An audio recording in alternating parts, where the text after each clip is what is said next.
देखो, स्वस्थ रहने का बहुत सरल सा नियम है। सबसे महत्वपूर्ण चीज, अपनी दिनचर्या निर्धारित करो।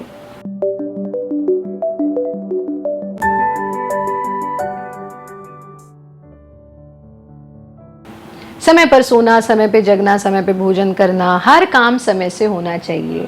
पर अभी क्या हो गया है, अभी हमारी कोई रूटीन ही नहीं है।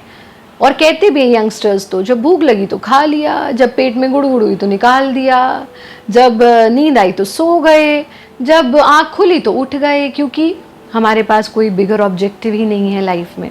तो हम आपको एक बात बता दें कि अगर आपकी दिनचर्या निर्धारित नहीं है, अगर आपका समय निर्धारित नहीं है, सोने का कोई समय नहीं, जगने का कोई समय नहीं, भोजन का समय नहीं, स्नान का समय नहीं, अभ्यास का समय नहीं, कोई भी काम किसी भी वक्त हो रहा है और हम तो मन के गुलाम हैं, जब मन किया तो कर लेंगे, तो आपको बता दें कि ऐसा करने वाला व्यक्ति कोई सी भी थेरेपी अपना ले, कितनी भी औषधि खा ले, कितनी भी दवाई खा ले, वो स्वस्थ नहीं रह सकता है, हो ही नहीं सकता है। योग मात्र कसरत नहीं है, योग जीवन शैली है। और योग के जो बिल्कुल प्रारंभिक यम और नियम है ना, आसन तो यम और नियम के भी बाद आता है, तो जो यम और नियम है उनका तो पालन कर लो, तप इन्हीं में आता है। और पहले हमारे ऋषि मुनि तप किया करते थे, तपह। आप नहीं कर सकते, लेकिन कम से कम एक दिनचर्या का पालन तो कर सकते हैं। तप का smallest, shortest, easiest version step 1 है कि आप अपनी दिनचर्या निर्धारित करें और उसका पालन करें। जो व्यक्ति का सोने का समय निश्चित है, जगने का समय निश्चित है, भोजन का समय निश्चित है और मल निकालने का समय निश्चित है, कार्य का समय निश्चित है, आराम का समय निश्चित है, उसे जीवन में कोई समस्या नहीं हो सकती।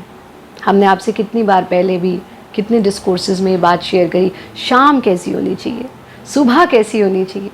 हम जब छोटे थे, हमको याद है कि हम पूरे दिन का रूटीन बनाया करते थे और फिर वो रूटीन अपनी वर्क टेबल पे लगा करते थे, जो जहाँ पर हम पढ़ाई किया करते थे, उस रूटीन को फॉलो करते थे। अरे 4 बजे उठना है, उठ करके पहले घर से बाहर निकल जाना है मल आदि का विसर्जन करके, और फिर हम अपने पूज्य पिताजी गुरुदेव के साथ वॉक पे जाया करते थे, रनिंग करते थे, और हर रोज़ वो हमें एक मंत्र सिखाया करते थे। फिर उस मंत्र को खाली सीखते ही नहीं थे, उसका अर्थ भी समझते थे, और अर्थ समझते थे और उसका आत्म साक्षात्कार, उसको समझना, उसे जानना, उसे अपनाना, ये भी करते थे।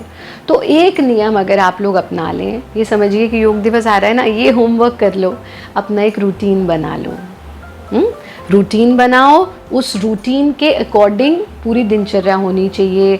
आपका रूटीन 1 बार टूटेगा, 2 बार टूटेगा, आलस से घर कर लेगा, फिर आप नहीं करेंगे, तो भी करते रहो, अडिग रहो। 21 दिन लगते हैं किसी भी आदत को फॉर्म होने में। अगर 21 दिन तुमने बिना नागा के, बिना इसको निगलेक्ट किए, बिना स्किप किए 21 दिन निकाल लिए, तो समझो तुम्हारी जीवन भर की आदत बन जाएगी।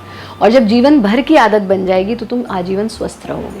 तो आज का जो सबसे बड़ा लेसन है वो ये कि हमें अपनी दिनचर्या बनानी है, अपना रूटीन बनाना है। बनाइए और दिखाइए कल हमको कि आचार्य जी हमने ये बनाया, गुरु जी हमने ये बनाया है। आप अपनी रूटीन बनाइए, अपना सोने का समय निर्धारित, जगने का समय निर्धारित, और मोबाइल फ़ोन के यूजेज का समय भी लिखो उसमें, बच्चे भी और बड़े भी, कि हमें इतने बजे से इतने बजे तक मोबाइल फ़ोन का इस्तेमाल करना, उससे ज़्यादा नहीं करना। अरे पूरा दिन आप मोबाइल फ़ोन लेकर के, इतने से तुम, इतनी बड़ी सृष्टि, उसमें इतने से तुम और इतनी से तुम्हारी बुद्धि, और उसमें भी तुम डस्टबिन भरते जा रहे हो, किसी और के डस्टबिन भरते जा रहे हो। जो वो तुम्हें परोसना चाह रहे हैं वो स्क्रॉल कर करके देख रहे हो और परोसे हुए को खाते जा रहे हो। हमें ध्यान रखना है कि हम क्या डाल रहे हैं अपने दिमाग में। जीवन को परिवर्तित करो, छोटे छोटे से स्टेप्स ही कल को बहुत बड़े बन जाते हैं। तो आज का होमवर्क ये कि स्वस्थ रहना है तो तप का पालन करो, और तप का ईजीएस्ट वर्जन एक रूटीन बनाओ। मुझे सुबह 6 से 7 योगाभ्यास करना है, मुझे 5 बजे बिस्तर छोड़ देना है, मुझे 10 बजे हर हालत में सो जाना है। फिर नेटफ्लिक्स, अमेजॉन प्राइम और जितने भी ये डाइवर्जन्स और डिस्ट्रैक्शंस हैं, ये मुझे डिस्ट्रैक्ट नहीं करने वाले। तो ये करो और बताओ फिर ज़रा तुम्हें कैसे लगता है, और फिर हम बात करेंगे